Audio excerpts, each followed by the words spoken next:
ॐ जयन्ती मंगला काली भद्रकाली कपालिनी दुर्गा क्षमा शिवधात्री स्वाहा सुधा नमस्तुते। जय माता दी। भक्तों, नवरात्रि में दुर्गा सप्तशती का पाठ या श्रवण अवश्य करना चाहिए। इससे माँ दुर्गा का आशीर्वाद प्राप्त होता है और घर में सुख शांति और समृद्धि में वृद्धि होती है। आज आपके लिए दुर्गा सप्तशती का चौथा अध्याय लेकर आए हैं, तो आइए श्रवण करते हैं। इस अध्याय में हम इंद्रादि देवताओं द्वारा देवों की स्तुति का वर्णन करेंगे। तो चलिए शुरू करते हैं। सिद्धि की इच्छा रखने वाले पुरुष जिनकी सेवा करते हैं तथा देवता जिन्हें सब ओर से घेरे रहते हैं, उन जया नाम वाली दुर्गा देवी का ध्यान करें। उनके श्री अंगों की आभा काले मेघ की समान श्याम है। वे अपने कटाक्ष से शत्रु समूह को भय प्रदान करती हैं। उनके मस्तक पर आबद्ध चंद्रमा की रेखा शोभा पाई जाती है। वे अपने हाथों में शंख चक्र कृपाण और त्रिशूल धारण करती हैं। उनके 3 नेत्र हैं। वे सिंह के कंधे पर चढ़ी हुई हैं और अपने तेज से तीनों लोकों को परिपूर्ण कर रही हैं। ऋषि कहते हैं, अत्यंत पराक्रमी दुरात्मा महिषासुर तथा उसकी दैत्य सेना के देवी के हाथ से मारे जाने पर इंद्र आदि देवता प्रणाम के लिए गर्दन तथा कंधे झुकाकर उन भगवती दुर्गा का उत्तम वचनों द्वारा स्तमन करने लगे। उस समय उनके सुंदर अंगों में अत्यंत हर्ष के कारण रोमांच हो आया था। देवता बोले, संपूर्ण देवताओं की शक्ति का समुदाय ही जिनका स्वरूप है तथा जिन देवी ने अपनी शक्ति से संपूर्ण जगत को व्याप्त कर रखा है, समस्त देवताओं और महर्षियों की पूजनीय उन जगदम्बिका को हम भक्ति पूर्वक नमस्कार करते हैं। हम लोगों का कल्याण करें।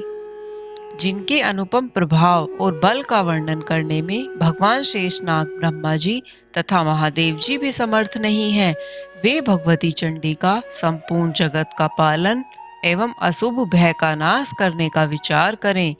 जो पुण्यात्माओं के घेरों में स्वयं ही लक्ष्मी रूप से, पापियों के यहाँ दरिद्रता रूप से, शुद्ध अंतःकरण वाले पुरुषों के लिए बुद्धि रूप में, सत्पुरुषों में श्रद्धा रूप से, भक्ति तथा कुलीन मनुष्यों में लज्जा रूप से निवास करती हैं, उन आप भगवती दुर्गा को नमस्कार करते हैं। देवी, आप संपूर्ण विश्व का पालन कीजिए। देवी, आपके इस अचिंतनीय रूप का, असुरों का नाश करने वाले भारी पराक्रम का तथा समस्त देवताओं और दैत्यों के समक्ष युद्ध में प्रकट किए हुए आपके अद्भुत चरित्रों का हम किस प्रकार वर्णन करें। आप संपूर्ण जगत की उत्पत्ति के कारण हैं। आप में सत्वगुण, रजोगुण और तमोगुण, ये तीनों गुण मौजूद हैं, तो भी दोषों के साथ आपका सहसंगर नहीं जान पड़ता। भगवान विष्णु और महादेव जी आदि देवता भी आपका पार नहीं पाते। आप ही सबका आश्रय हैं। यह समस्त जगत आपका अंशभूत है, क्योंकि आप सबकी आदिभूत अव्यकर्ता पराकृति हैं। देवी, संपूर्ण यज्ञों में जिसके उच्चारण से सब देवता तृप्ति लाभ करते हैं, वह स्वाहा आप ही हो। इसके अतिरिक्त आप पितरों की भी तृप्ति का कारण हो, अतएव सब लोग आपको स्वधा भी कहते हैं। देवी, जो मोक्ष की प्राप्ति साधन है, अचिंतनीय महाव्रत स्वरूपा है, समस्त दोषों से रहित जितेंद्रिय तत्वों को ही सार वस्तु मानने वाले तथा मोक्ष की अभिलाषा रखने वाले मुनिजन जिसका अभ्यास करते हैं, वह भगवती पराविद्या आप ही हैं। आप शब्द स्वरूपा हैं। अत्यंत निर्मल ऋग्वेद, यजुर्वेद, उद्गीत के मनोहर पदों के पाठ से युक्त सामवेद का आधार भी आप ही हैं। आप देवी त्रयी और भगवती हैं। इस विश्व की उत्पत्ति एवं पालन के लिए आप ही वार्ता के रूप में प्रकट हुई हैं। आप संपूर्ण जगत की घोर पीड़ा का नाश करने वाली हैं। देवी, जिसके समस्त शास्त्रों के सार का ज्ञान होता है, वह मेधा शक्ति आप ही हैं। दुर्गम भवसागर से पार उतारने वाली नौका रूप दुर्गा देवी आप ही हैं। आपकी कहीं भी आसक्ति नहीं है। कैटभ के शत्रु भगवान विष्णु के वक्षस्थल में एकमात्र निवास करने वाली भगवती लक्ष्मी तथा भगवान चंद्रशेखर द्वारा सम्मानित गौरीदेव आप ही हैं। आपका मुख मंद मुस्कान से सुशोभित निर्मल पूर्ण चंद्रमा के बिंब का अनुकरण करने वाला और उत्तम स्वर्ण की मनोहर कांति से कमनीय है। तो भी उसे देखकर महिषासुर को क्रोध हुआ और सहसा उसने उस पर प्रहार कर दिया। यह बड़े आश्चर्य की बात है। देवी, वही मुख जब क्रोध से युक्त होने पर उदय काल के चंद्रमा की भांति लाल और तनी हुई भौहों के कारण विकराल हो उठा, तब उसे देखकर जो महिषासुर के प्राण तुरंत नहीं निकल गए, यह उससे भी बढ़कर आश्चर्य की बात है। क्योंकि क्रोध में भरे हुए यमराज को देखकर भला कौन जीवित रह सकता है। देवी, आप प्रसन्न हो। परमात्मा स्वरूपा आपके प्रसन्न होने पर जगत का अभ्युदय होता है और क्रोध में भर जाने पर आप तत्काल ही कितने कुलों का सर्वनाश कर डालती हैं। यह बात अभी अनुभव में आई है, क्योंकि महिषासुर की यह विशाल सेना क्षण भर में आपके कोप से नष्ट हो गई है। सदा अभ्युदय प्रदान करने वाली आप जिन पर प्रसन्न रहती हैं, वे ही देश में सम्मानित हैं। उन्हीं को धन और यश की प्राप्ति होती है। उन्हीं का धर्म कभी स्थिर नहीं होता तथा वे ही अपने हष्ट पुष्ट स्त्री पुत्र और भृत्यों के साथ धन्य माने जाते हैं। देवी, आपकी ही कृपा से पुण्यात्मा पुरुष प्रतिदिन अत्यंत श्रद्धा पूर्वक सदा सब प्रकार के धर्मानुकूल कर्म करता है और उसके प्रभाव से स्वर्ग लोक में भी जाता है। इसलिए आप तीनों लोकों में निश्चय ही मनोवांछित फल देने वाली हैं। माँ दुर्गे, आप स्मरण करने पर भी सब प्राणियों का भय हर लेती हैं और स्वस्थ पुरुषों द्वारा चिंतन करने पर उन्हें परम कल्याण में बुद्धि प्रदान करती हैं। दुख, दारिद्रता और भय हरने वाली देवी, आपके सिवा दूसरी कौन है जिसका चित्त सबका उपकार करने के लिए सदा ही दयाद्र रहता हो।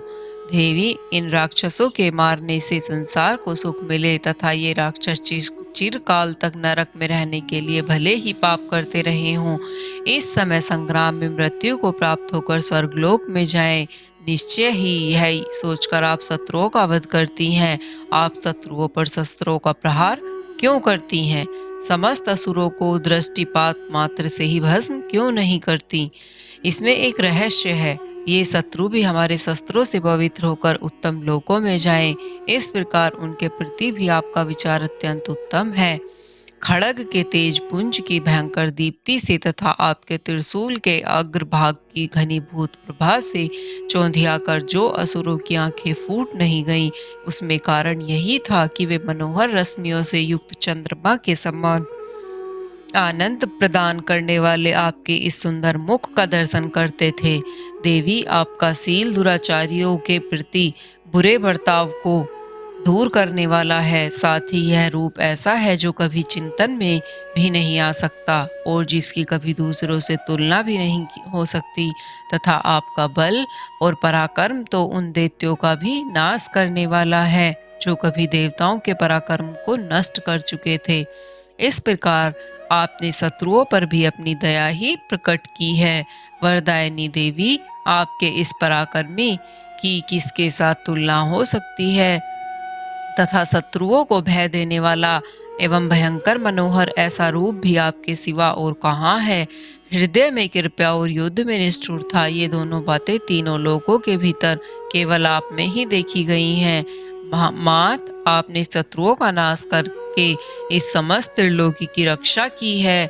मात, आपने शत्रुओं का नाश कर दिया है, युद्ध भूमि में मारकर स्वर्गलोक में पहुंचाया है तथा उन्मत्त दैत्यों से प्राप्त होने वाले हम लोगों के भय को भी दूर कर दिया है। आपको हमारा नमस्कार है। देवी, आप सूल से हमारी रक्षा करें। अंबिके, आप खड़ग से हमारी रक्षा करें तथा घंटा की ध्वनि और धनुष की टंकार से भी हम लोगों की रक्षा करें।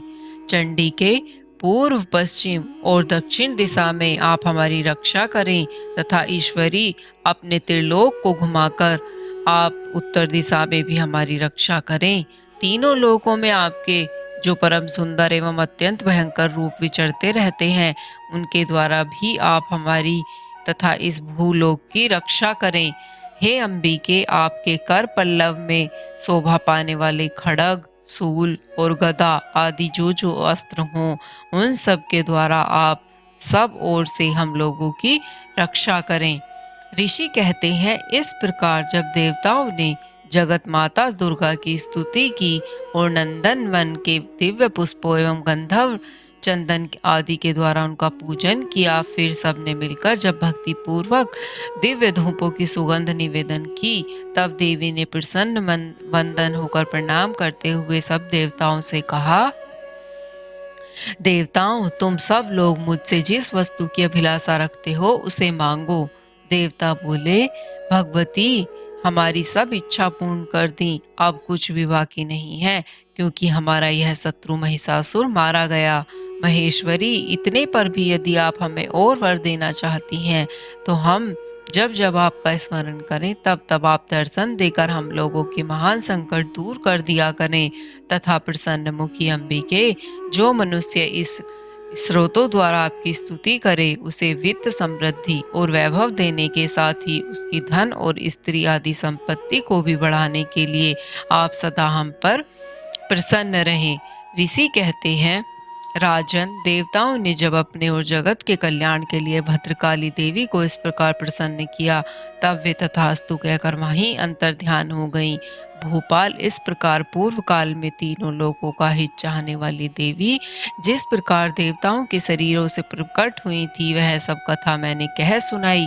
अब पुनः देवताओं का उपकार करने वाली वे देवी दुष्ट दैत्यों तथा शुंभ निशुंभ का वध करने तथा सब लोगों की रक्षा करने के लिए गौरी देवी के शरीर से जिस प्रकार प्रकट हुई थी, वह सब प्रसंग मेरे मुंह से सुनो।